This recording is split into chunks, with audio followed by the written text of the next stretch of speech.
This is the story of Nikola Tesla, the man who built the electrical system that powers your home, runs your hospitals, lights your cities. The inventor behind AC power, the induction motor, radio transmission, and the foundation of wireless energy.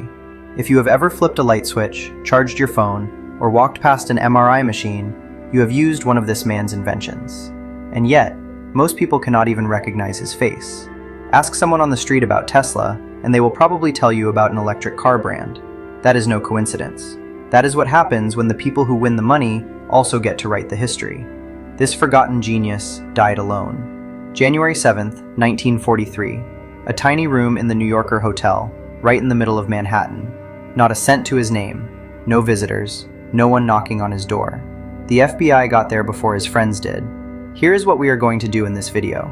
We are going to follow, step by step, how a kid from a small Serbian village built the entire electrical grid of the modern world from scratch. How the Tesla versus Edison rivalry began. How he built a 187-foot tower on Long Island to give the entire world free wireless energy, and why that tower was blown up with dynamite.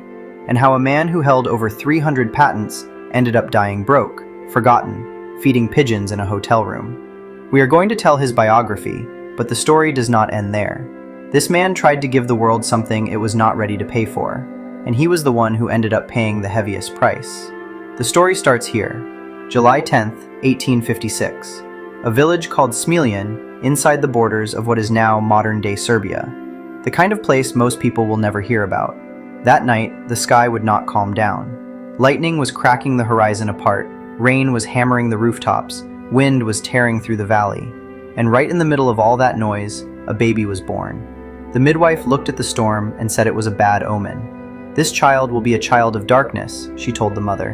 His mother, Juka, raised her head, no fear on her face.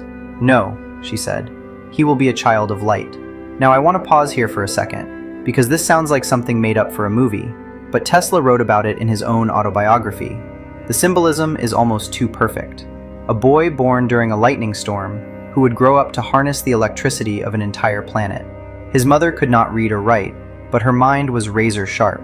She could recite long Serbian epic poems from memory, page after page, without a single mistake. She built small mechanical devices around the house to make daily chores easier. No engineering education, no blueprints, just raw creativity. Tesla later called her the most inventive person he had ever met. Coming from the man who invented alternating current, that is not a small statement. His father was a Serbian Orthodox priest, well-spoken, well-read, serious. He wanted his son to follow his path into the church. Nikola had very different things on his mind. Even as a child, it was obvious that something different was going on with this kid. He solved differential calculus in his head before ever opening the textbook.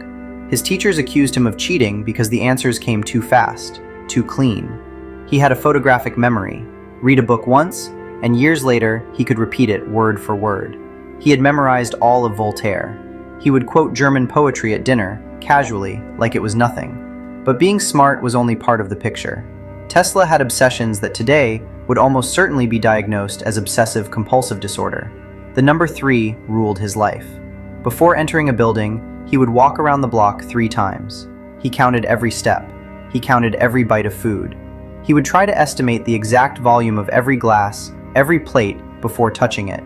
He was disgusted by round, shiny objects like pearls. If he noticed a woman's earring, it could make him physically sick. He would not let anyone touch his hair. Day and night, his brain never stopped running. He went to Graz, Austria to study engineering, and there, on an ordinary class day, everything changed. His professor brought a working DC motor, a direct current motor, into the classroom. It worked, technically, but it sparked, it vibrated, it wasted energy. It was clumsy. Tesla watched it and something clicked in his head. He raised his hand and told the professor, before the entire class, that this system was fundamentally flawed. A better alternative was possible, and everyone in that room needed to see it. The professor laughed. The class laughed. Tesla stored that moment away. He never forgot it. And years later, he proved every single person in that room wrong. After Graz, he moved to Budapest, then to Paris. He was always short on cash. He worked in telephone exchanges, took small repair jobs, whatever kept him on his feet. In Paris, he landed a position at the Continental Edison Company. fixing broken electrical systems across Europe, solving problems nobody else could crack. His manager realized this guy was no ordinary engineer, and he gave Tesla the most valuable thing he had ever received up to that point, a letter of recommendation addressed to Thomas Edison himself. Tesla stepped off the boat at New York Harbor, 4 cents on him, a book of poetry in one hand, a stack of calculation notes in the other, and that letter. The letter reportedly said something like this: "I know 2 great men in this world. One is you, the other is this young man standing before you." Edison read it. He sat Tesla down, and he hired him. The first few months went fine. Tesla was repairing Edison's DC infrastructure, improving motor designs, sorting out projects that had stalled out. He worked until 4 in the morning, then showed up again at dawn.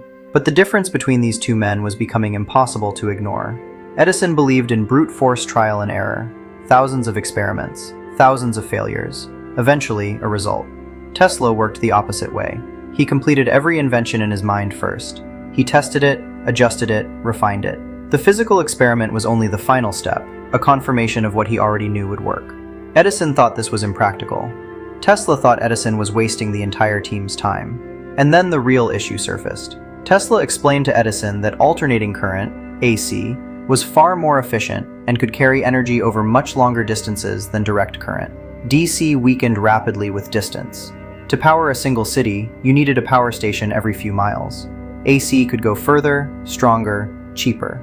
Edison listened, and he said no. Because DC was Edison's brand, his investment, the load-bearing column of the commercial empire he had spent years building. Accepting AC meant accepting that his own system was inferior. Edison was not that kind of man. Edison told Tesla this: "If you can truly improve my DC motor designs, I will pay you $50,000. In today's money, roughly $1.5 million. Tesla worked for months. He redesigned the systems, made the motors more efficient, documented everything. Then he sat across from Edison's desk and asked for the money. Edison smirked. "Tesla," he said, "you clearly do not understand the American sense of humor." The money was never paid. Tesla stood up, handed in his resignation, and never worked with that man again. Let that sink in. One of the most brilliant minds in human history, cheated out of his earnings by the man history decided to call a hero. Tesla was now unemployed and flat broke. For a while, he dug ditches on the streets of New York, earning a daily wage just to eat. But his brain did not quit. It never did. During this period, he put the working principle of the AC motor on paper, registered the patent, and caught the attention of George Westinghouse. Westinghouse was a man of industry. When he saw Tesla's AC patent portfolio, he understood immediately what it meant. He bought the licenses, and in return gave Tesla a laboratory and a research budget. That is how the partnership was formed. Edison did not sit back and watch. He launched a systematic public campaign to convince people that AC was deadly. He electrocuted dogs and horses using alternating current before large crowds. In 1903, at Coney Island, an elephant named Topsy was killed the same way, with thousands of spectators watching. Newspapers ran it on the front page. Politicians opened up debate on banning AC entirely. History called this period the War of Currents. Edison versus Tesla, DC versus AC. Edison played every card he had, but the field does not care about marketing. The field only cares about what works. In 1893, the Chicago World's Fair was lit using Tesla's AC system. Nobody had ever seen a city glow like that before. Over 100,000 light bulbs came alive on the same night. People who were there said they struggled to find words for what they saw. The following year, the power of Niagara Falls was converted into electricity using generators Tesla designed, and transmitted over 20 miles to the city of Buffalo. The War of Currents was over. Tesla had won. At that point, Tesla was one of the most recognized scientists in the world, but fame was not what drove him. He had a much bigger project on his mind: free, wireless energy for all of humanity. He began constructing a tower on Long Island, New York, the Wardenclyffe Tower, a massive structure, 187 feet tall, with a transmission system that extended nearly 300 feet underground. The idea was to use electromagnetic waves transmitted through the atmosphere to deliver wireless energy to any point on the planet. Free, unlimited, no meters, no bills, no corporations standing in the way. Behind the project was J.P. Morgan, arguably the most powerful banker of the era.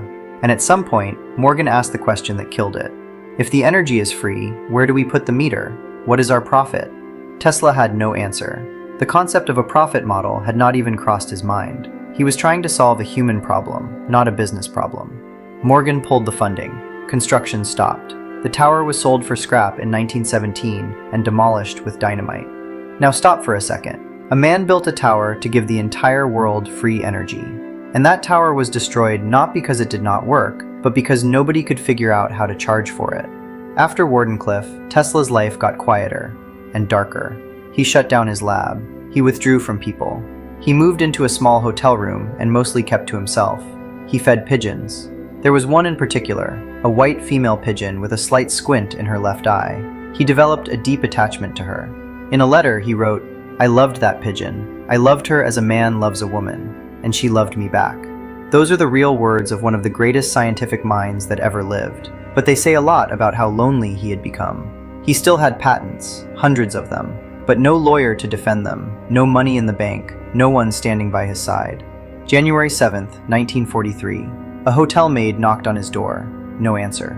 She went inside and found Tesla lying motionless on his bed. He was 86 years old. Tesla's death was quiet and lonely.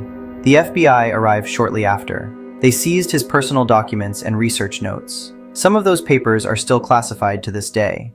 10 months after his death, the Marconi patent case was settled. The United States Supreme Court ruled that the patent for radio belonged to Nikola Tesla, not Marconi. One last thing. Every outlet in your house, the frequency principles behind your Wi-Fi signal, the power lines stretching from Niagara Falls across the continent, Tesla's design. MRI machines, electric vehicle motors, industrial generators, all of it traces back to one man. And despite all of that, history pushed him so far into the background that today, most people associate his name with a car brand, not with the person who literally engineered the way we live. I do not think that was random. Whoever held the money held the story. The one who wrote Tesla's history was not genius, it was capital. If you have made it this far, do me a favor. Share this video with one person who has never heard of Nikola Tesla. Not the car, the man. Because the least we can do is make sure his name is not forgotten twice. See you in the next video. Goodbye.